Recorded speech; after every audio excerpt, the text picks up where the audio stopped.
Hey guys, Perry and Ads here from Trellis Geelong. It's Friday. This weekend is trout opening. We're in the shop nice and early today, getting rigged up, getting ready for this weekend. So what we're going to do, we're going to take you through some of our favourite lures for trout fishing and where we like to fish them and the sort of water we like to fish them in.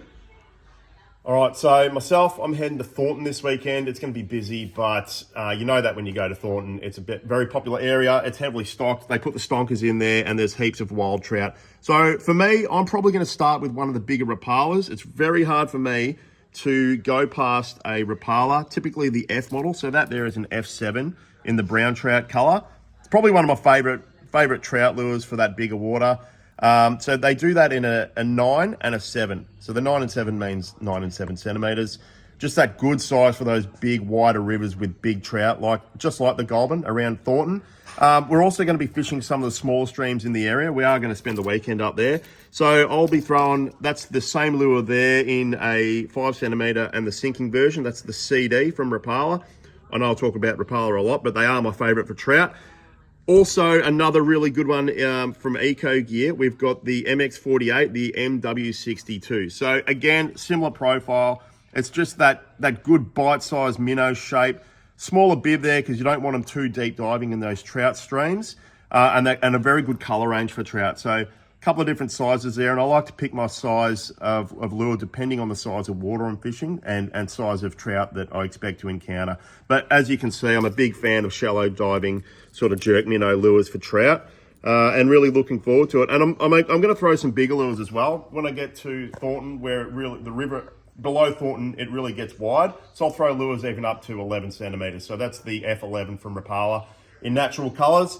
And I expect them to get eaten up by some big trout. So bring it on, looking forward to it. All right, the rod and reel. So I've got a custom built trout right here that I built for myself. It's 6'6", nice and light and a good action for the style of fishing I do with those hard body lures. And on it, I've got a Shimano Vanford 1000 with 4-pound fluorocarbon straight through. So that's a full spool of fluorocarbon line. I just find it really good for keeping the hooks pinned in those trout. I'm sure everyone's hooked a trout and then it's sort of jumped or shakes its head and the lure just comes out. Trout are very good at doing that. And if you've got a bit of stretch in your line, it's good for keeping those hooks set. There's less chance that they spit them out.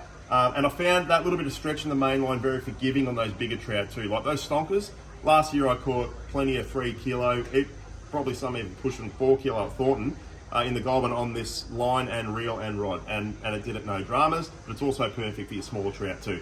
Also another bonus of having fluorocarbon straight through, if you do happen to lose a lure or you want to change a lure, you just cut it off and tie it straight on. There's no leader, your leader's not getting shorter, you're not going to lose a leader because there is no leader. The whole rod's a leader. So it's good. I wasn't going to talk about this, but the guys are making me do it. They saw it in my tackle bag and they want to know what it is. It's a shin bone, from a fallow deer, but I've ground it out to have those little notches there to use as a scaler, and it's also a knocker. So the old school guys know what a trout priest is. That's what that is, trout priest, because I like eating trout. Despite what people say, I think they're delicious. There's plenty of them, so eat trout, they're good. Now, this box here I can barely close because I have an addiction to buying lures. So I've basically got a spread of lures here. A lot of Rapalas. I like my Rapalas as well. Some slightly bigger lures for bigger systems. Spinners and soft plastics. Now, this is not a good way to store soft plastics. I do not encourage this, but I'm just trying to be compact. So I've got a couple of, one of my favorites is the Strike Tiger Nymphs. That little guy there, that's an absolute cracker. Obviously, spinners are really good. These are by Silver Fox. Oh, they're nice. I've got to get some of them. That's just like your classic Rapala body with a spinner blade on it. And of course, if I can find in this little cluster here, there we go. A little MEP spinner like that one there. So as far as like non-hard body lures go, they're probably some of my favorites. The Nymphs, the Silver Fox minnow spinners, and the little MEPS guys there with a little red tag on the bottom. They're really good. They're probably some of my favorite spinners and plastics and whatnot. But for me, I'm going to be fishing up around Mansfield, around the high country this weekend. So I'll be mainly probably throwing F5s. And honestly, I could not care less to an extent on what colour.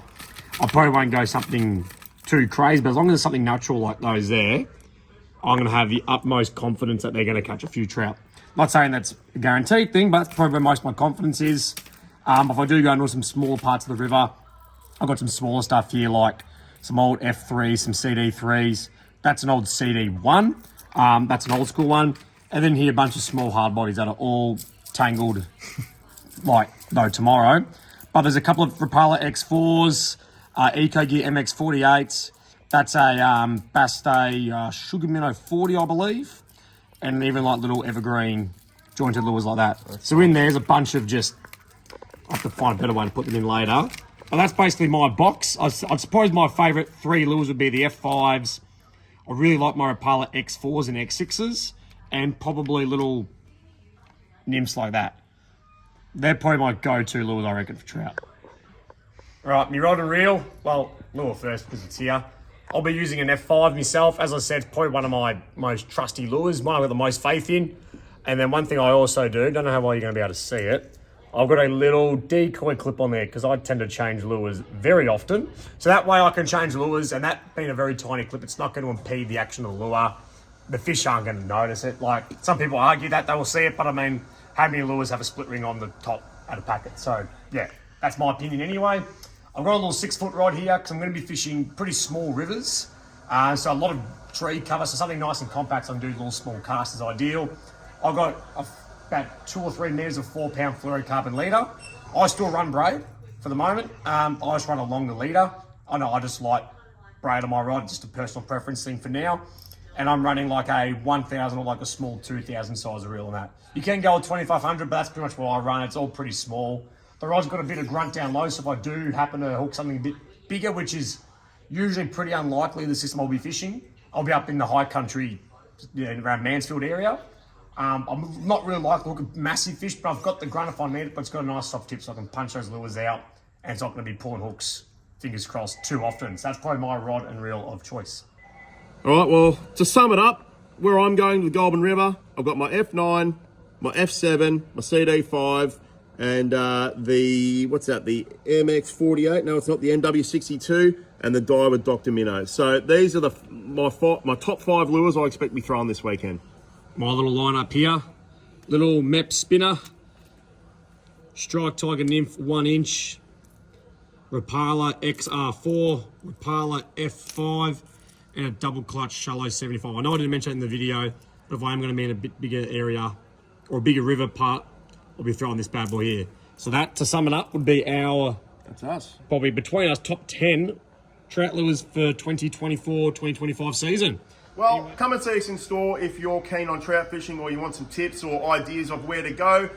We've had some good flows this season. It's looking like it's going to be really good late year. And there's been plenty of trout stock statewide. So bring it on. Want all the gear, all the lures you're going to need. As you said, if you want to know where to go, we'll show you exactly where to go. We've got no secrets. So come in store to any trolley store and we'll hook you up. Cheers.